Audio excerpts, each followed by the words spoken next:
Okay, so welcome back to the Breaking Ice podcast. My name is Josh Ferguson. Today we're sitting down with Tommy Kakfwi from For Good Hope. I got to know you when I was working on the SSI project. We were making that video about the Mackenzie Valley Highway. Yeah. Hopefully that still has some kind of an impact. But we interviewed then, and that's kind of when I got to know you a little bit. Yes. And I actually had mentioned this show then, but I'm not sure if anyone knew what I was talking about. No, I didn't.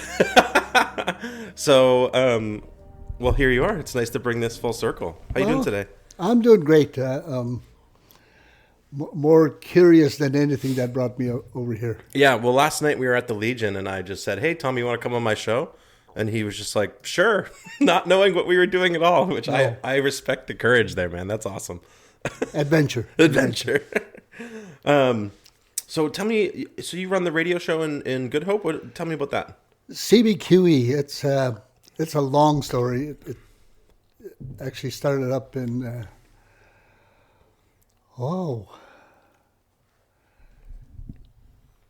must have been early 70s. Okay.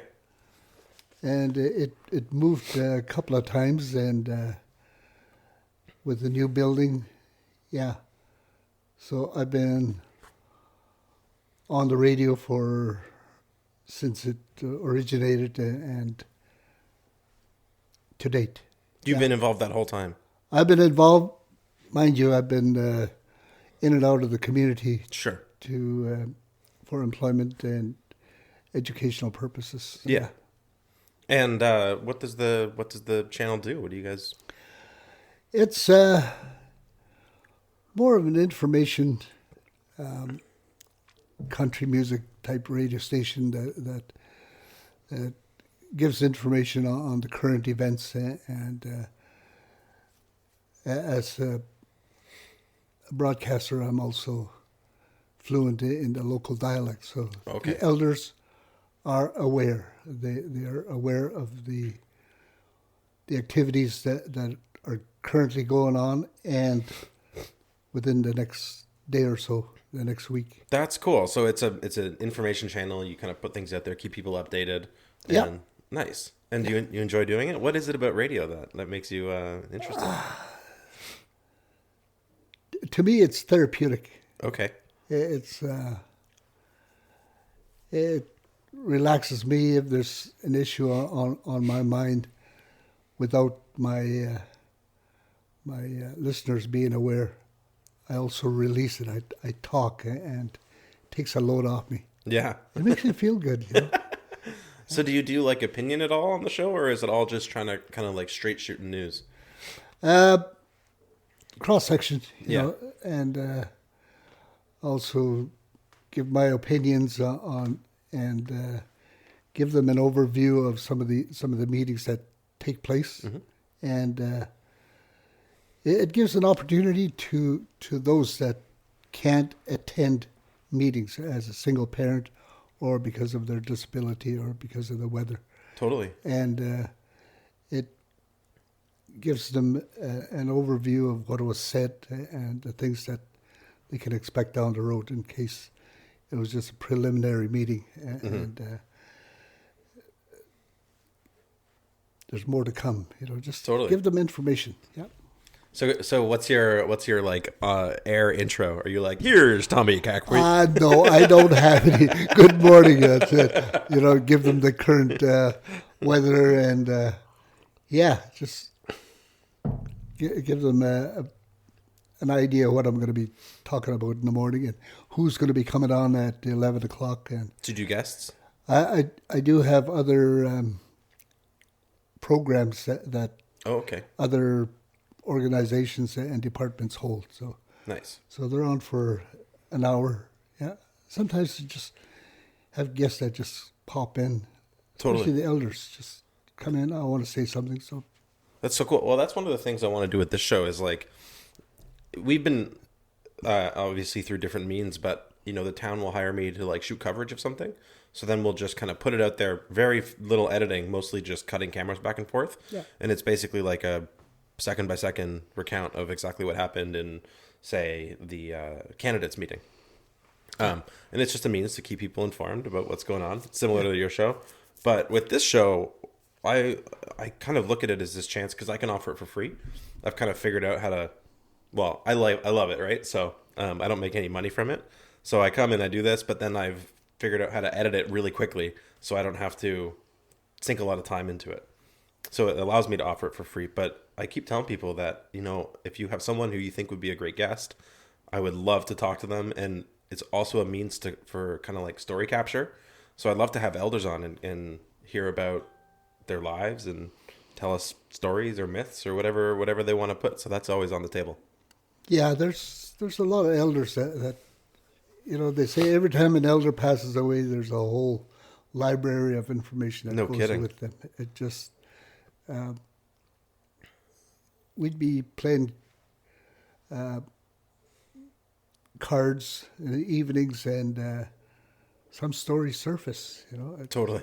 and comical, it's stories that you never heard before. Totally. Of some of their adventures, and it's nice to know That's awesome. that you look at an elder and never realize that this is what they did, Mm-hmm. and the information comes in, and you say, "Wow, cool." So let's talk about your upbringing. Where'd you spend most of your time as a kid? I spent. I was born on the land, so I don't really have a. Mm-hmm.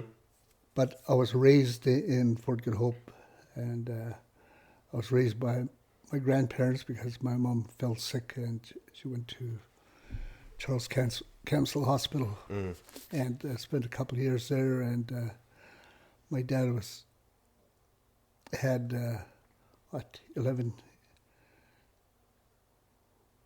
about nine children You had 9 children.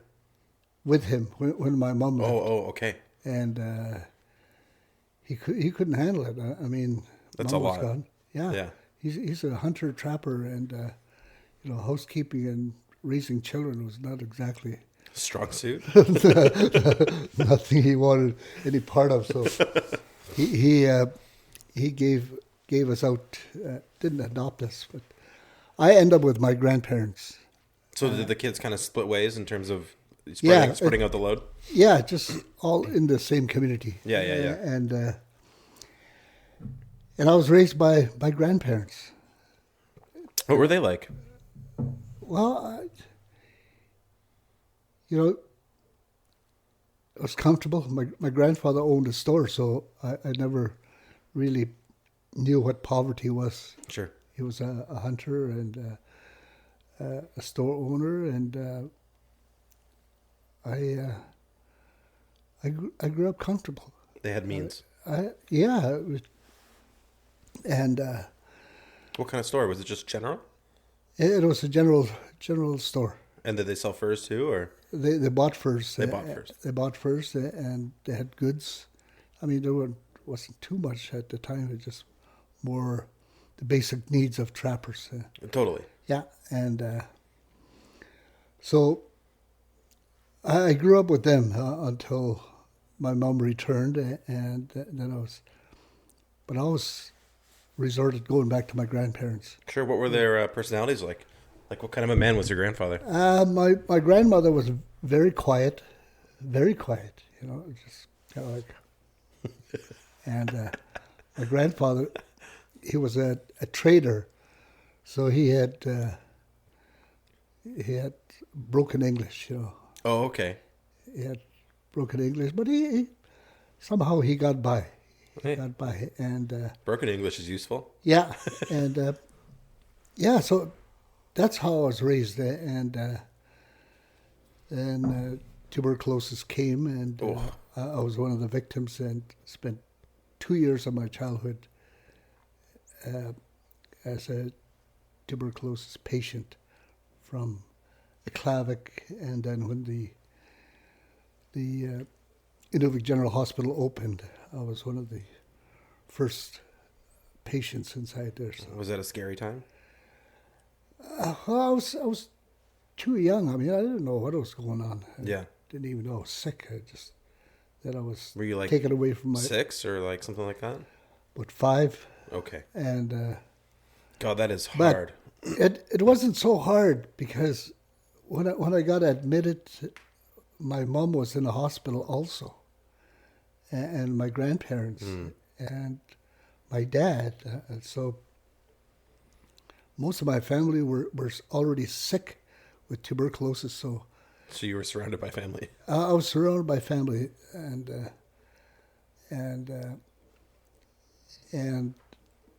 it just carried on to Inuvik, and my dad was released before me, and then there was a period of just being alone, and How long was that? about a year, I think, about a year. So you at that point you must have been like 6 or 7 Yeah. or something, and And that's yeah, a long it was- time to be alone. I guess I displayed a lot of hostility. I don't know, just from what some of the nurses that were telling the story about me, Sure.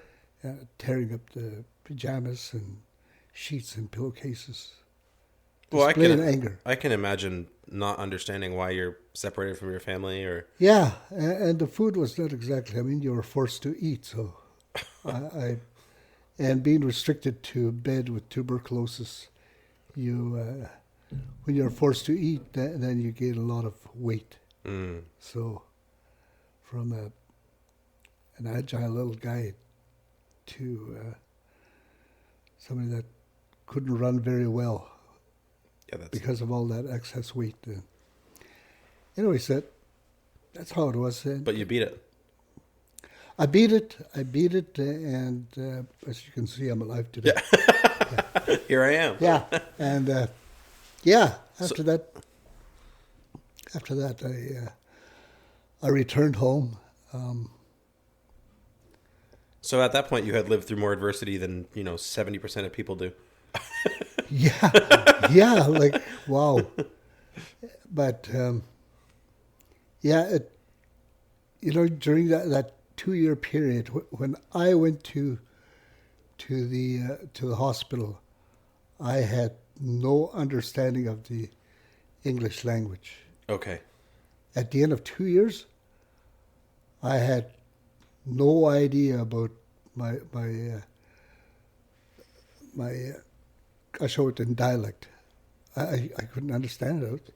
Wow. So it was a complete transformation. Transformation, and an old woman came in, started yapping away, and I knew who my mom was, and I asked, who's that old woman? What is she saying? Oh, that's your grandma. And it took a lot of years. For me to Relearn. relearn the dialect, and it was only through the elders that I was able to obtain it. So you're still fluent. I'm still fluent. I'm still learning because there's Sure. some of the older people. They have descriptive words that I don't use, but it feels so good to hear them use it. And What kind of a descriptive word? Give me an example. oh, I really can't tell you right now. It's just when you're talking, it's all based on the topic. Yeah, and some of the terms they use, they're adjectives. And, Okay. yeah, so I liked them. Yeah. Yeah, and I learned. So I learned from the real old people like Martha McCann, who was an elder lady. She used to call me in and give me a piece of bannock and tea, and we'd be talking, and I make errors, and she'd giggle and say it this way, and it's just. I was very close with the elders. I don't know why I hung out with them. They have just awesome stories, yeah. Of being raised and just how they grew up and some of their adventures. And a lot of it would be just over tea and a bowl of soup. Yeah. They share their stories. It's not only just with myself, it'd be No, other guests that they had. Yeah. And I just sit in and absorb it. it's a beautiful thing. It is. It is. They say it was hard, but it was also they were able to adapt to the harsh climate, and today I don't think anybody would survive it because Well, there were no rubber boots. well, that's just it. Yeah, if you have the choice not to, you'll just do that, right? But if you're in a situation where you're forced to deal with the circumstance, Yeah, you will. yeah. It was survival, and they just took it in stride. Yeah. There was no mosquito dopes back then. And Yeah. they talked about swarms in the summertime and Of the bugs. the dogs. When you see the first snowfall in the fall time, and the dogs are happy. No more bugs. Yeah. Well, I can imagine that, living on the land like that and it being so harsh and being so real, that you experience like the lowest lows of that lifestyle, but you also get to experience the most incredible peaks Yeah. of and beautiful moments, right? When you're interfacing with nature that regularly and that often, you get moments that you can't even believe are happening. Yeah, and as a result of tuberculosis, I didn't have any stamina. And How after, long? How long did the result of tuberculosis affect your life, or was it like years To and date. years to date? Okay. to date, Yeah. my stamina, like I can play in a gym like straight out for about 3 hours in a gym playing basketball and things like that. But to do something like cross country skiing Yeah. or even skating in the arena, I peter out right away. It's really hard. Yeah. It's I don't know what it is. Yeah, so I challenged all kinds of activities through the years: basketball, volleyball, field soccer. Oh man, that I only lasted about 5 minutes in there. I wonder if I was trying to run all over the field. It's like, slow down, stay on your corner. But me, I was all over the place. Yeah, so I enjoyed indoor soccer. I tried court tennis and everything except golf. okay. Yeah, I tried hockey and cross country skiing. I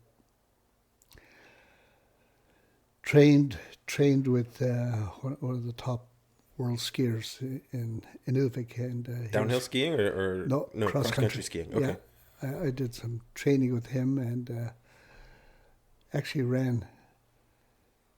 Just he wanted somebody to train with him, so I ran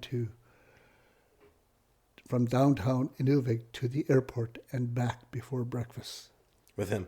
with him. Yeah, Whoa. just with a bottle of water and some ginger snaps. Tell me it was summertime.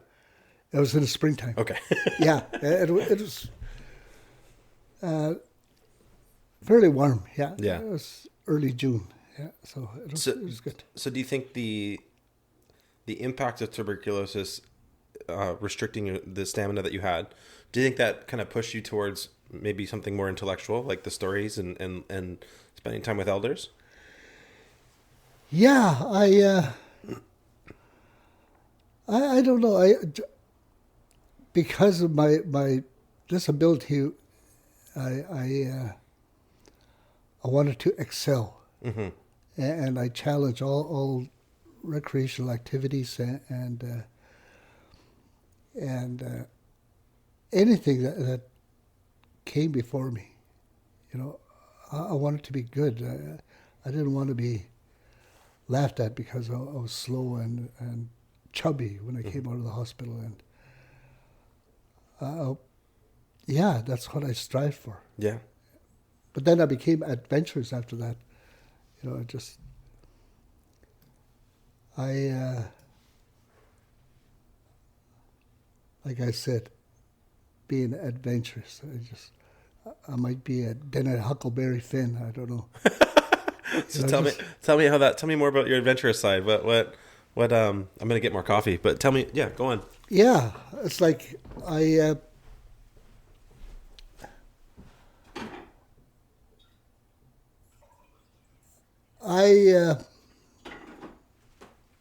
I went to school, and high school. I got kicked out of all my high school schools, and at grade 10, I wanted to finish, get 100 credits as quickly as possible. So at grade 10, I did 44 credits, no spares, and so I could do grade 12 with minimum amount, and still get the 100 credits without getting exhausted. So I did grade 10, and then I got kicked out, and fought fire all summer, and at the end of August, fire season was over, and I had a bunch of checks, and all my friends were going back to school, and what am I going to do? I asked my dad, what am I going to do with all this? He said, well, let's go to the land. Yeah, well. That's what you always say. Yeah. And I've never known my dad to go out in the land. I knew briefly, just from stories, that he was raised on the land, but I never really pictured myself going out in the land. I thought, that should be easy. Just set up a tent, sit inside, feed the fire, eat, and read comic books. And that stereotype picture of living on the land was quickly demolished. Yeah, reality came crashing down. Oh yeah, the cold, waking up in a tent and like minus 40 below, and so you spent the whole winter on the land? Not the whole winter. I spent from the middle of September until prior to Christmas. Okay, so that's some serious weather. Yeah, it was, and it was colder back then, right? Well, I don't know. It was cold. Well, I meant colder earlier. Like in October, would you have like -10? Yeah. Yeah. Yeah. October 10th, it was the lake froze over, and that was my my little education in life on the land. Totally. But for my dad, my mom, it was simple. They just knew exactly what to do. Me, oh man, I was, like I said, I could play in a gymnasium for 3 hours, and I thought living on the land would be cakewalk. Yeah, no problem. Well, what I think is cool in what I'm learning is that you were born in this environment, but then you got sick and left, and when you were older, you kind of had to rediscover all the parts of your life. Yeah. You had to rediscover the language, and you had to rediscover the tradition of living on the land. Yeah, and so that was one of the adventures, and then. Well, tell me more about that time. Like, were you living with your father on the land, or were you living mostly alone on the land? Oh no, I wouldn't go out in the land by myself. I'd either starve or freeze. Anyways, I was very dependent on my family for that, because they have knowledge that I couldn't even come close to. That's how they were raised. Yeah. And I grew up on running water and flush toilets and showers, out there on the land, oh no, you had to deal with the elements. You stick your butt out in the cold. So what did it teach you? What were your takeaways from that time? I think it gave me an idea not to laugh at elders. And my brother, my oldest brother, who passed away a few years back from cancer, said, "You see somebody in the community that's all you see is a drunk person." He said, "You take that alcohol away and you put them on the land, and they will show you who they really are." And that's what I was able to see. You know, my dad, my mom and dad were both alcoholics, and in town, my dad was drunk,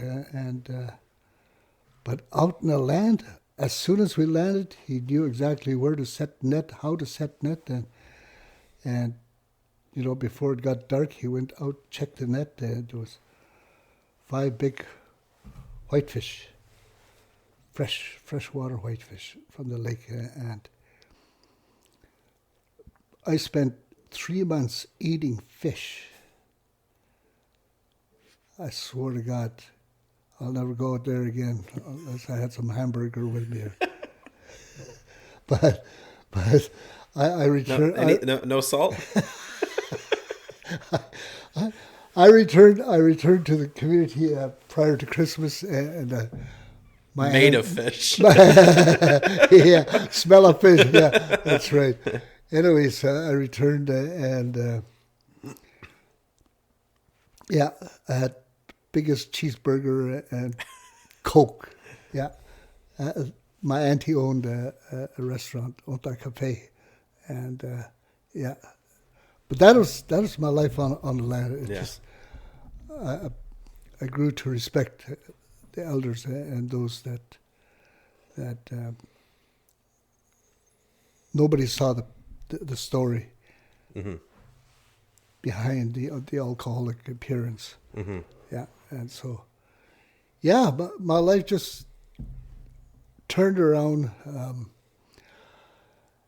after I returned.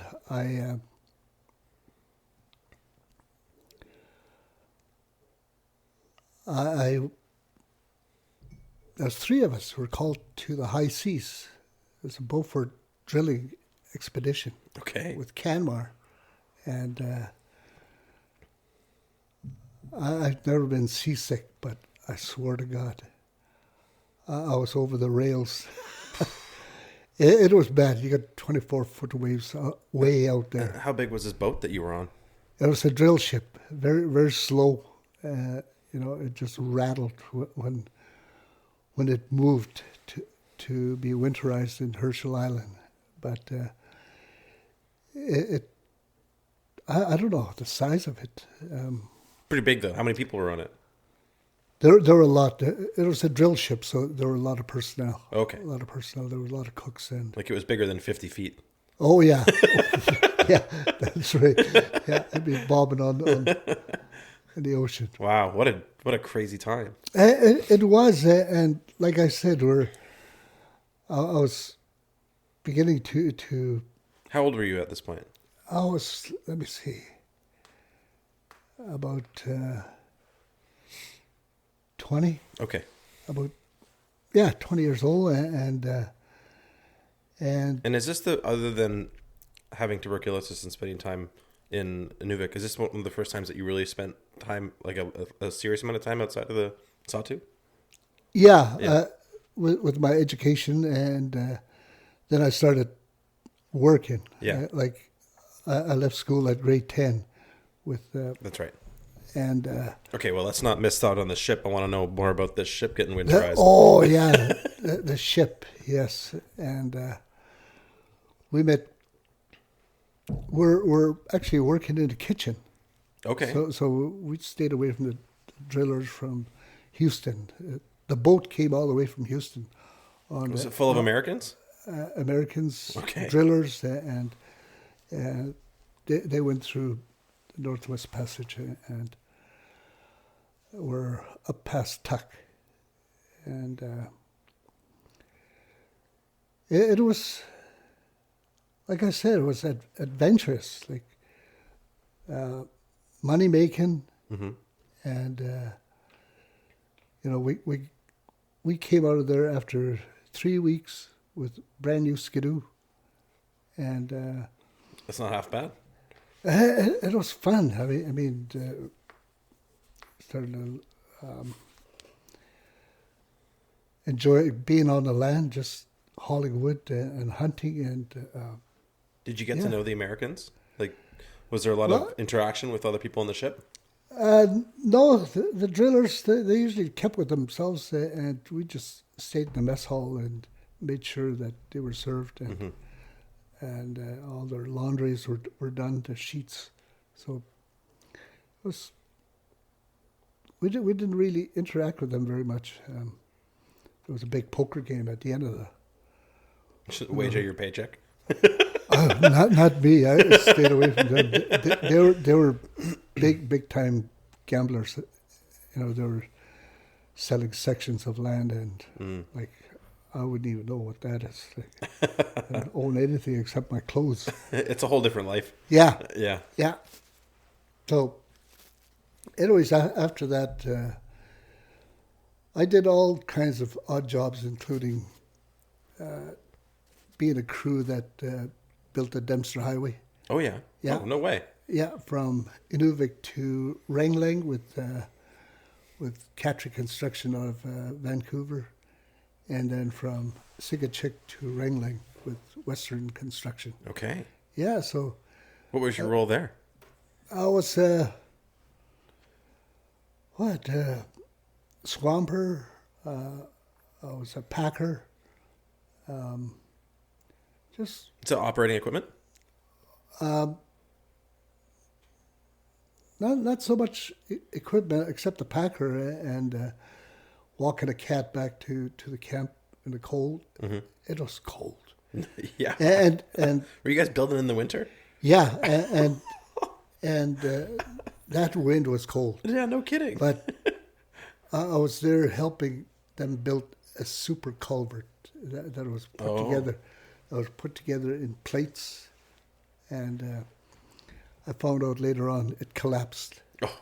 It collapsed. It was too big, and it couldn't take the strain. Yeah. Yeah, it was huge, and there was 3 of us that started. Now I'm the only one that stayed behind because of the cold. They were getting frostbite in the fingers, and I was stubborn. I don't know what it is about me. Like, well, it seems like you wanted to prove yourself after your sickness. Yeah, and I wanted to stay, and then they gave me a truck. I had no idea about standard vehicles. So you see it on the commercial. This guy driving, think he's going to go forward. He's going backwards. So that was me. And that's where I got my driving lesson. Okay. They gave me a truck and said, hey, here, take a propane tank, jack, and check all the culverts all the way up to Cabot Creek.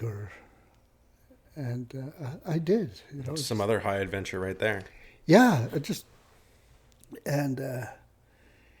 and I did all that, including seismic work, and for 5 years, and fought fire. Oh yeah, fought fire. I was on a suppression crew. Initial attack. We're a bunch of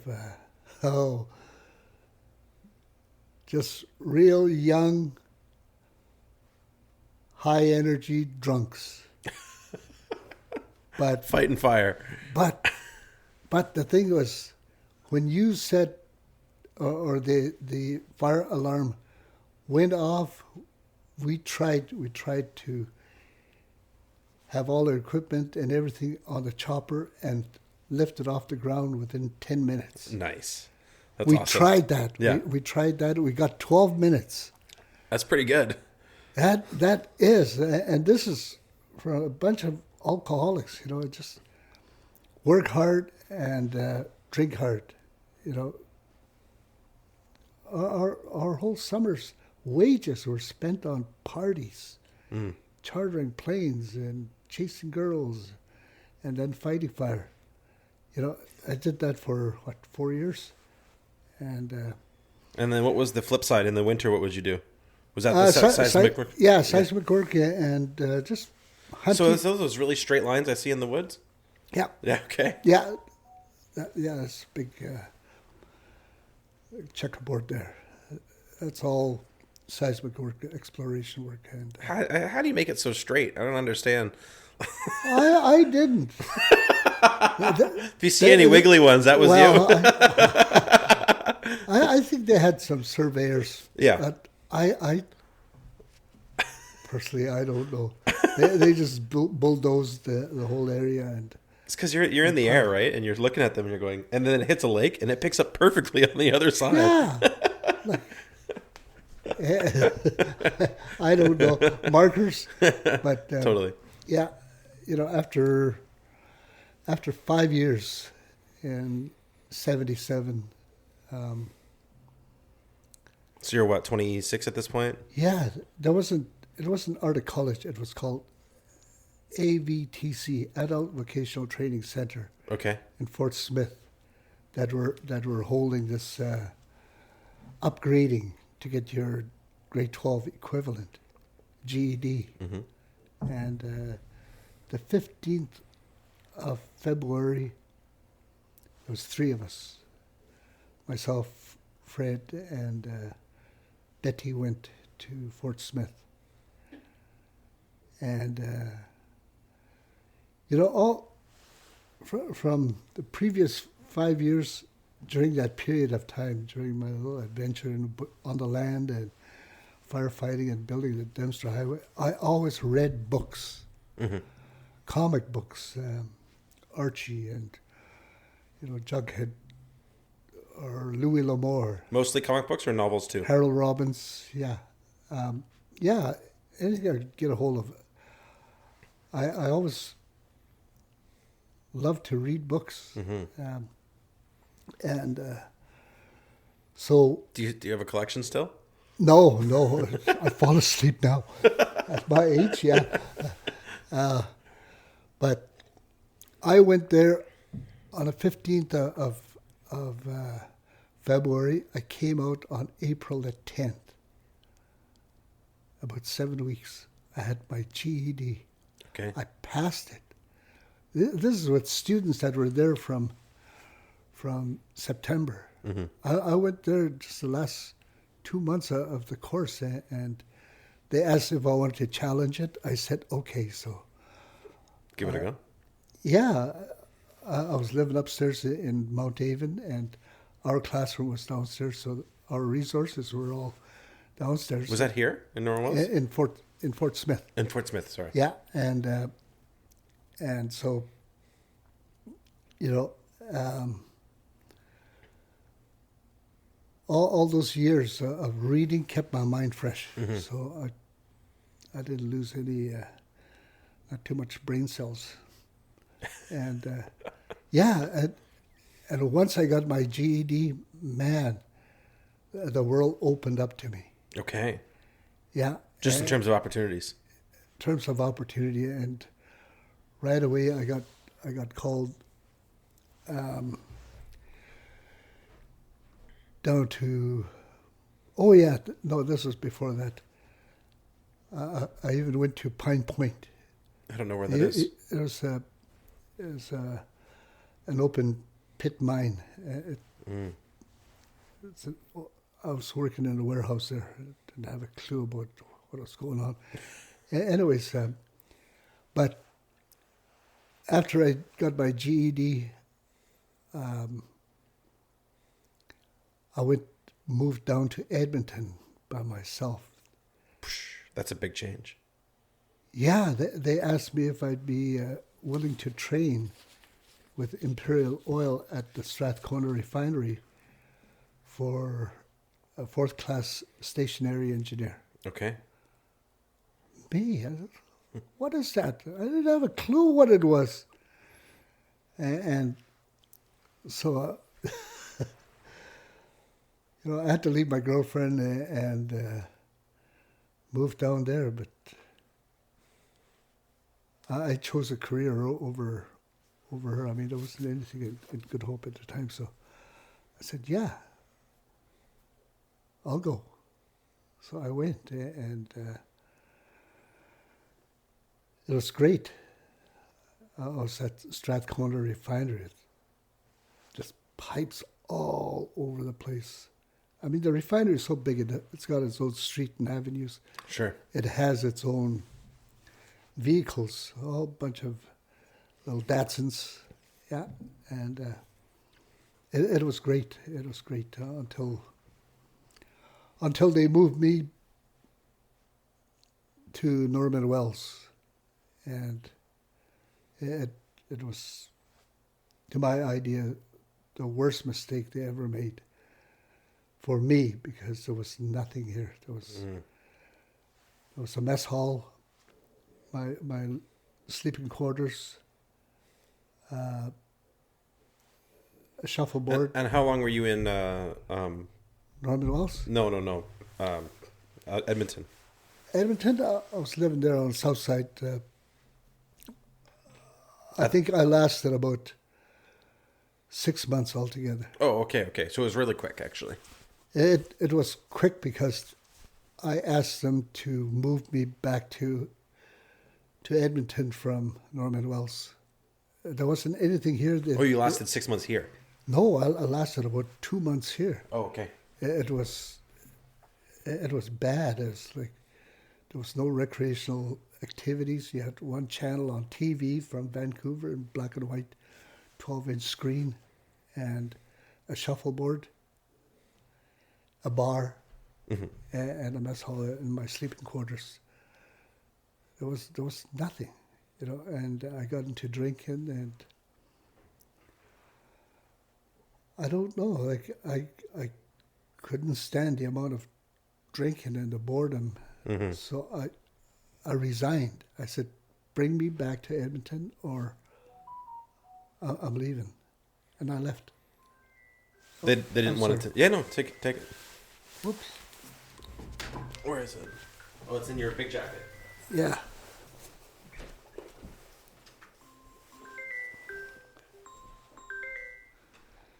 Yep. What time? Alexis said she's going to go parade. That's at 4:30. Oh. Okay, I'm in the studio right now. Okay.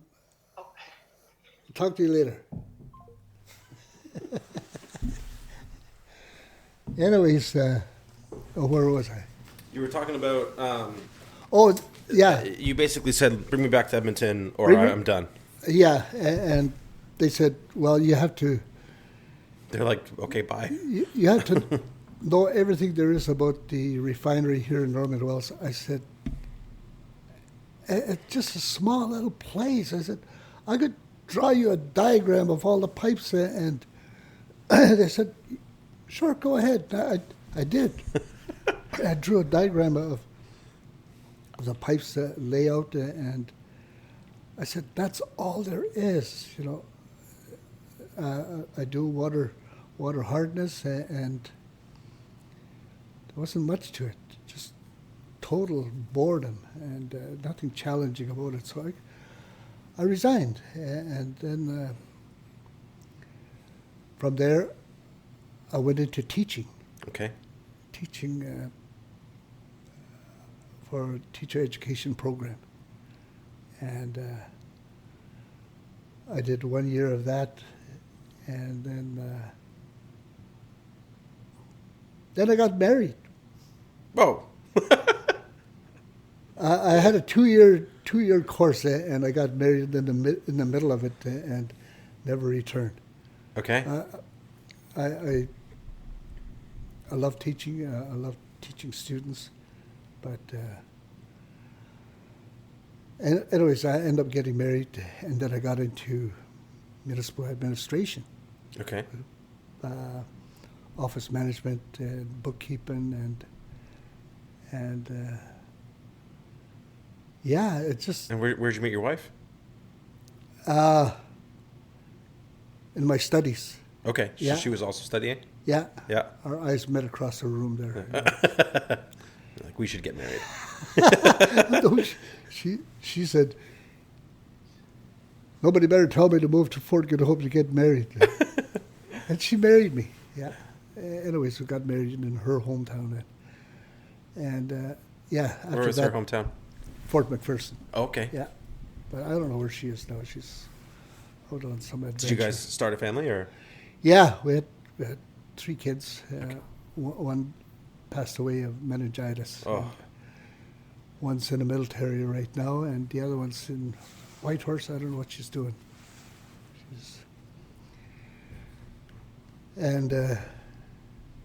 Yeah. Anyways, I ended up getting married and got into a home life. I built a house for my wife and kids because we're so nomadic. The first 6 years of our marriage, we moved 8 times. Oh, that's exhausting. Yeah, so we're... And then you built a house? And then I built a house. Did you build it yourself, or? Well, I paid the employees, but Okay. I wouldn't be trusted with a hamburger. No. I couldn't, not even a birdhouse, no. And where did you build the house? In Fort Good Hope. Okay. Yeah, I built it. And Is that the house you still live in? yes. Okay. To date. And yeah, and after that, it just... But all that time, I still had this thing about the radio station. Yeah.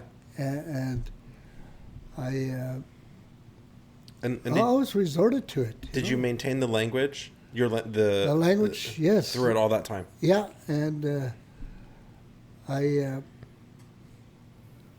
stayed fluent because I would meet elders right in the middle of the street, and we'd start a conversation, and it just kept my my abilities refreshed all the time by speaking it.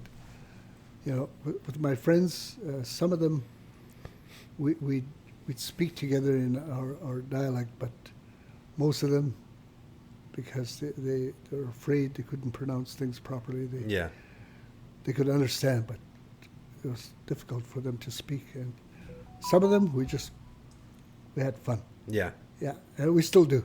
Yeah, we still do. We still have fun. So throughout all of this, you were kind of involved in the radio station? Off and on, and having good PR,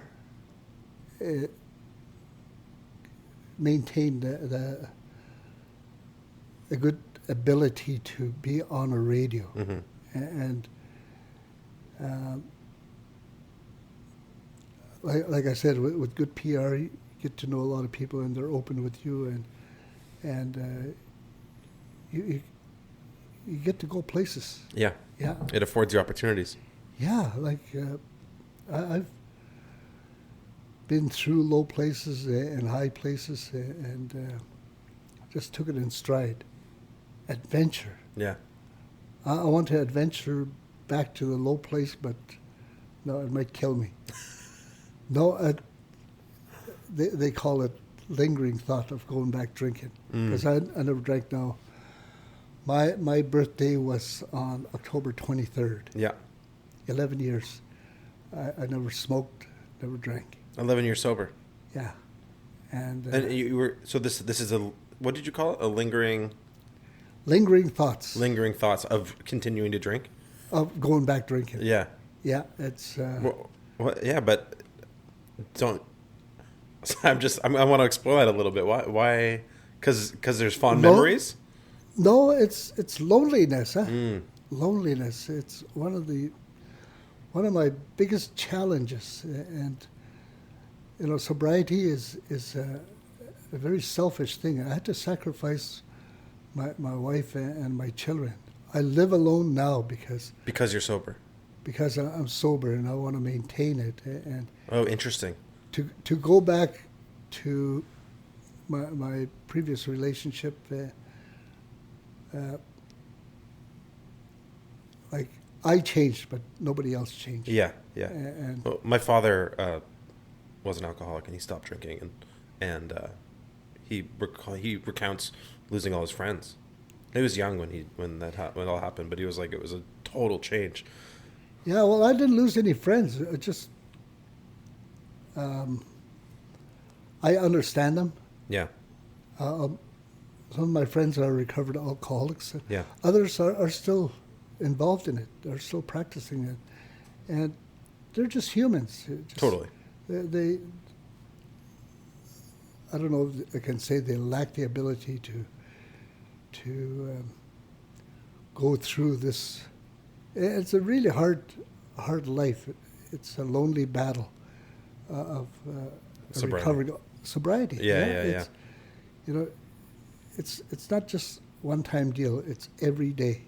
Every day. So then why maintain it? I know there's obvious upsides, but I'm curious about your perspective. Well, if you knew my drinking habits, I didn't drink socially. I wasn't a social drinker. I drank to get drunk, and I did. My last real serious debut with alcohol, I woke up at the hospital in Edmonton from Yellowknife. Whoa. I had no clothes. All my clothes were cut up to get at my vitals. They said I died a couple of times on the way to Edmonton, and just that's... It's kind of a reality check. Yeah, like I drank anything and everything. I think the worst of it was rubbing. Rubbing alcohol. Man, and that's what did me in. And but you have a tendency to forget that, and sometimes say, yeah, maybe I should just go back for the weekend. Loneliness, you want to get involved in things, but Yeah, the human mind is an interesting place, eh? But this is where I wanted to be when I was on the streets in Yellowknife. Yeah. I wanted this life. I prayed, The life that you're living now. Yeah. Yeah, yeah. But I didn't want to be alone. Like no, Totally. No, because I grieved for a long time, and sometimes I still grieve the family life I had with my children. And now I visit my grandchildren. And my family, I visit them. And the grandchildren are lucky they've never seen me drinking. Yeah. And Well, keep it up. yeah, I enjoy life. Yeah. One day at a time. One day at a time. And does the radio station kind of fill some of that loneliness? it does. You get callers that call in, and yeah, they say you're doing great. It feels really good when they say that. Yeah. That there's somebody actually listening out there. I remember there was a period of time when I didn't know we weren't broadcasting. I was talking for 2 hours and it was dead air. Yeah. So, life is just an adventure, and like coming here this morning, I didn't know this is what it was all about. Yeah. Like Totally. I had to check. And now my wife is saying, when there's a Christmas parade on, interrupting me. Don't do that. Yeah. Cool. Well, yeah, man. Is there anything? Well, if you want, I don't know. You're welcome to use this however you want. I'm going to put it on my channels and whatnot. But I don't know. I think it'd be cool to be on a local station. I'm not sure if you can play it. No, you do whatever you want with it. No. I'm saying if you want to play it. Oh. On your station, you're welcome to. Oh no, people at home know my story. I shared with them. Enough. Quite often. Fair enough. At meetings, and Yeah. they have a pretty good idea. And I had to come home to find my sobriety with my people, and And it was the best choice I ever did, was getting out of the streets in Yellowknife and going back home and rebuilding myself to where I am today. Yeah. Yeah. So what's on the horizon? You got any new adventures coming up? None at all. None at all. Just, Other than maintaining sobriety, which is an adventure? yeah, I just go with the flow. Yeah. When there's an opportunity to go for a follow-up or some counseling sessions, I take it. Yeah. And I taste somebody else's cooking and just go visiting around and taking meetings, because we don't have Alcoholics Anonymous at home. So I go to meetings and I refer myself to as a real alcoholic. And what brings you to Normal Wells this visit? Chase the Ace. Oh yeah, fair enough. My grandchildren, their mom and dad went to Edmonton for shopping, and Oh, nice. and my granddaughter, Grandpa, you got to come over here. I said, why? Grandma's keeping me. You better come over here. So here I am. Yeah. Oh, that's awesome. Come visit family and. But I had to build my resources. I do contract work as a interpreter translator. Okay. For Justice Department and other. So if I need translating services, I can come to you? Yes, you can. Okay, that's good to know. Every so often I do. So. Okay. Yeah. Wicked. Well, thanks for coming on, Tom. No problem. Yeah, it was really cool. Really awesome to hear your Hey, story. like I said, at being adventurous, I was curious. What is he talking about, this Josh?